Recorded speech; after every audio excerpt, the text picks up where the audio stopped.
आप देख रहे हैं बुढ़ाखाप में भी क्या कैंसर और इस की बीमारियां हो रही है, ठीक है। तो यही इफेक्ट आने वाला 10 साल में हमारे सिल्ली में भी होने वाला है। तो हम कुछ मांगे हैं, मुद्दा है जो आप राजभवन के समीप यहाँ पे धरना स्थल पे पहुँच चुके हैं। देखिए, धरना स्थल पे जो बुढ़ाखाप का जो एमिशंस केमिकल एमिशंस के जो मतलब स्थिति हुई है, उसको लेकर के जो पैदल मार्च 65 किलोमीटर लोग आए हैं, जिसमें जयराम दा के साथ हम लोग यहाँ पे समर्थन पे आए हैं। और चूँकि यहाँ पे सतीश दा लोग हैं जो लोग पोल्यूशंस को लेकर के, पोल्यूशन कंट्रोल बोर्ड को लेकर के एक चुनौती दे रहे हैं कि भाई ये कंट्रोल बोर्ड सही से काम नहीं कर रही है, और जिसको लेकर के एक मतलब जागरूकता अभियान चला रहे हैं। चूँकि मैं सिल्ली से आया हूँ और मैं अभी फ़िलहाल कुछ दिनों से मैं इंडाल्को का भी एक मुद्दा को लेकर चल रहा हूँ, जो इंडाल्को रेड मड जो युक्त मिट्टी है उसका पूरा पानी नदी में बहा दे रही है।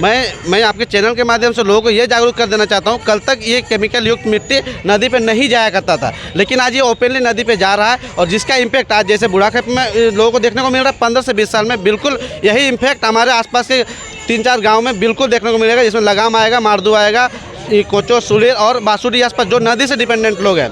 हम अभी कल से हम वहाँ पे सर्वे में कर रहे हैं, तो लोगों से हम लोग देख रहे हैं कि ये लोग वहाँ पे उसी पानी को पीते भी हैं, वहाँ के मवेशी भी उस पानी को पीते हैं। लेकिन जब बारिश का समय आता है तो बारिश के समय में ये रेड मड जो उसका जो केमिकल उसमें जो कंटेंट है, उसमें सबसे ज़्यादा आयरन का मात्रा है। मैं आपको उसमें कौन कौन सा केमिकल होता है मैं आपको बता देता हूँ। जो इंडाल्को के रिपोर्ट के अनुसार हमें मिला है, इंडाल्को के रिपोर्ट के अनुसार मिला है, जो रेड मड जो प्लांट का जो वेस्ट प्रोडक्ट होता है, तो वो हमें उसमें कितना केमिकल का मात्रा है, जिसमें मैंने देखा है कि लगभग 41% आयरन ऑक्साइड का मामला ये है। और आयरन ऑक्साइड से आप देख रहे हैं बुढ़ाखाप में भी क्या कैंसर और इस की बीमारियां हो रही है, ठीक है। तो यही इफेक्ट आने वाला 10 साल में हमारे सिल्ली में भी होने वाला है। तो हम लोग पोल्यूशन विभाग से ये आग्रह करना चाहते हैं कि अगर इस पर यदि कंट्रोल नहीं किया जाए तो आने वाले समय में वो गांव के गांव साफ हो जाएगा, इस तरह की बीमारियां आने लगेंगी। देखिए, मैं आपको चैनल के माध्यम से दिखाना चाहता हूं कि आप देख सकते हो कि केमिकल का क्या इसमें इम्पैक्ट है। वो जो रेड मड है उसमें इतनी सारी केमिकल्स आती हैं।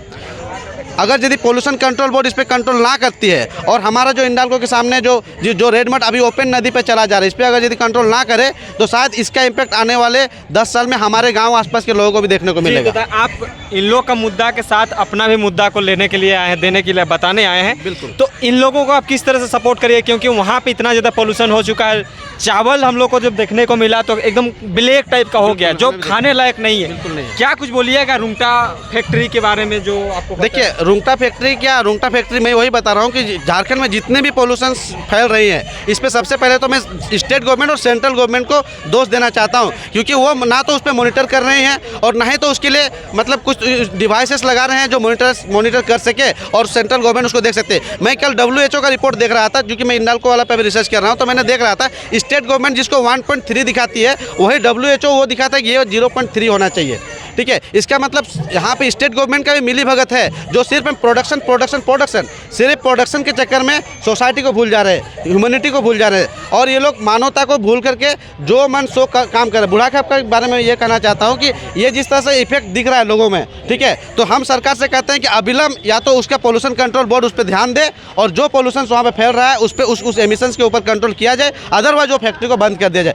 देखिए, फैक्ट्री बंद ना हो, क्योंकि लोग एक दूसरे के पूरक हैं, लेकिन ये पोल्यूशन बंद होना चाहिए। और अगर ये पोल्यूशन बंद नहीं होता है तो उस पर कड़ा से कड़ा एक्शन लेना होगा। आज देखिए, फैक्ट्री बंद होना ये सोल्यूशन तो नहीं हो सकता है, लेकिन यदि उस पर कंट्रोल नहीं किया है तो फैक्ट्री बंद होना चाहिए, क्योंकि सब एक दूसरे के पूरक है। क्योंकि कंपनी चलेगी तो हमारे लोग परिवार चलेगा, और क्योंकि हम एक दूसरे के पूरक है तो ये भी चलना चाहिए। लेकिन ये जो हो सकता है कुछ मिली भगत राज्य सरकार की हो सकता है कुछ मिली भगत मैनेजमेंट की हो, तो ये दोनों का जो मिली भगत है इसको हमें फोकस करना होगा। और ये जो पोल्यूशन कंट्रोल से हमें ये रिक्वेस्ट करना होगा, उनके ऊपर प्रेशर देके करवाना होगा कि ये जो पोल्यूशन हो रहा है इस पर कंट्रोल किया जाए।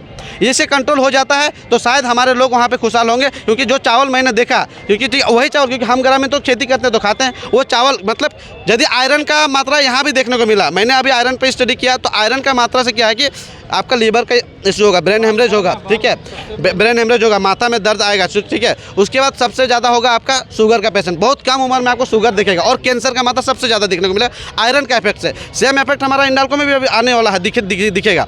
तो मैं चाहता हूँ कि ये सब चीज़ों पर पोल्यूशन कंट्रोल बोर्ड कंट्रोल करे। अगर यदि कंट्रोल नहीं करती है तो हम उसके लिए फिर आगे उग्र आंदोलन करेंगे। तो कहीं ना कहीं आंदोलन बैठते टाइम तो ये सब चीज़ों के बारे में पता ही होगा, तो फिर बैठने क्यों दिया जाता है जब ये सब? नहीं, देखिए मैं आपके चैनल के माध्यम से बता दूं, क्योंकि ये जो फैक्ट्रियाँ बैठी है, ठीक है, फैक्ट्री बैठने के समय कंपनी और ग्रामीणों के बीच में एग्रीमेंट कुछ और होता है, ठीक है, बाद में कुछ और होता है। मैं आपको बता दूं कि जब फैक्ट्रियाँ बैठती है तो वो CSR के डिपार्टमेंट से, CSR के इनसे बताती है हम ये फैसिलिटीज़ देंगे, जिसमें उसका एजुकेशनल ट्रेनिंग से लेकर के हेल्थ मेडिकल सब कुछ आता है। लेकिन जब उनका मनोबल बढ़ जाता है, जब उनका प्रशासन का या तो राज्य स्तर से या सेंट्रल स्तर के लोगों के साथ उठक बैठक हो जाता है तो वो लोग इस सब चीज़ को भूल जाते हैं। मतलब आम आदमी को मतलब कीड़ा मकोड़े की तरह समझने लगता है। और आज यदि कीड़ा मकोड़ा आम आदमी को नहीं समझते तो शायद इस पोल्यूशन कंट्रोल पे मैनेजमेंट ध्यान जरूर देती। इसका मतलब हम आम आदमी का, जनता का जीवन से उसे कोई मतलब नहीं है। तो आम आदमी को जागरूक कैसे करिएगा आप इस चीज़ों को लेकर? बिल्कुल, आम आदमी को, जैसे कि यहाँ पे अभी जो हुआ, आज हम 20 साल के बाद जब ये कोई घटना घटी,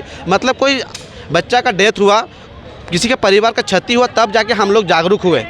हम चाहते हैं कि ये पहले जागरूकता होना चाहिए। ये पहले यदि जागरूकता होता और ये आंदोलन यदि हम लोग पहले किए हुए होते तो शायद आज मैंने जैसे लिस्ट में देखा कि 8-9 लोगों का इसके कारण से परिस्थितियाँ खराब हुई है। किसी का कैंसर हो गया है, कोई लोग डेथ कर गया है, कोई लोग बेड पे पड़े हुए हैं, तो ये शायद ये परिस्थिति नहीं होती। मैं आपके चैनल के माध्यम से एक और मैं अपील करना चाहता हूँ, क्योंकि हमारे इंडाल्को में जो अभी परिस्थिति हुई है, हमारे इंडाल्को में जो पानी बहा दिया जा रहा है इंडाल्को का, तो यही स्थिति यदि आज हमारे लोग, हमारे आसपास के लोग, हम नहीं कहते हैं कि भाई मैनेजमेंट सही कर रही है, गलत कर रही है, लेकिन जो हम आंखों से देख रहे हैं कि वहाँ का रेड मड का पानी सीधे नदी पे जा रहा है, तो इससे यही आने वाला 15 से 20 साल में जो आज बूढ़ाखाप में हम लोगों को स्थितियाँ दिख रही है, ये स्थिति हमारे लोगों को भी दिखेगा। तो हम आपके चैनल के माध्यम से आग्रह करेंगे कि भाई लोग आज इस पे कंट्रोल लगाने के लिए खड़ा हो, सामने आए, मैनेजमेंट से बात किया। आखिर डर किस चीज़ का है? क्योंकि आज यदि आप डर जाते हैं तो कल के डेट में क्या है कि मैनेजमेंट आपके ऊपर हावी हो जाएगी, और आज जो बूढ़ाखाप का हमें मतलब दिख रहा है स्थिति, ये स्थिति कल वहाँ भी होने वाला है। क्या आप इस विषय में इंडाल्को से बात किए हैं या रखे हैं? देखिए, इंडाल्को से हमने बात किया कि भाई आप आके गांव में बात करो, लेकिन मैनेजमेंट अभी गांव में आके बात नहीं करना चाह रही, क्योंकि आज से 4 साल पहले मैं आपको बता दूं,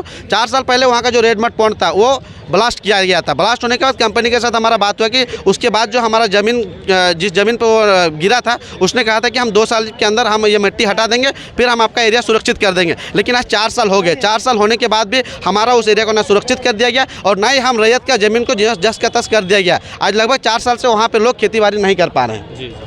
ठीक है, तो मैं इसके लिए अपने लोगों को भी आग्रह कर रहा हूं कि भाई आप जरूरत आ गया मैनेजमेंट के साथ ये बात करने के लिए। स्तर से क्या कुछ करेंगे इसको लेकर? देखिए, मैं अपने स्तर से, चूँकि मैं वहाँ पे इसको लेकर के मैनेजमेंट से बात भी कर रहा हूँ कि भाई आप किसी भी हालत पे ये स्थिति को हटाओ यहाँ से। अब रह गया कि उसका कहना है कि भाई आप हमें नाली बनाने नहीं दे रहे हैं, क्योंकि वो रैयत का ज़मीन है, वो मेरा ज़मीन है, तो हम अपनी ज़मीन पर आपको नाली बनाने क्यों देंगे? हम अपना ज़मीन आपको ऐसे नहीं दे सकते हैं। हम इससे पहले भी आपको ज़मीन दिया, उसके बदले में हमारे लोग वहाँ पे नौकरी कर रहे हैं, तो क्या आप हमारा ज़मीन हमेशा एक नौकरी के बगल में आप लेते रहेंगे? तो ये संभव नहीं है, क्योंकि एक परिवार में लोग बढ़ते जा रहे हैं, और क्योंकि हम अपना ज़मीन नहीं बचा पाएंगे, आप हमारा ज़मीन को मतलब फ्री में ले लेंगे, तो शायद हम आपके साथ नहीं दे सकते। आज वो हमारे ज़मीन के ऊपर नाली बना रही है, बोल रहे कि हमको नाली बनाना, तो हम क्यों अपने ज़मीन के ऊपर नाली बना दें? हमारा जो प्लॉट था हमें अलग करके दे दीजिए, और आप अपनी ज़मीन पर नाली बनाए, और नाली भी बने तो वो सीमेंटेड नाली बने, ताकि वो जो रेड मड का मिट्टी है वो नदी पर ना बह सके। जी दादा, जोहार। तो ये थी पूरी जानकारी। तमाम चीज़ों के लिए बने रहे हमारे साथ, देखते रहिए आगे। जोहार, नमस्ते।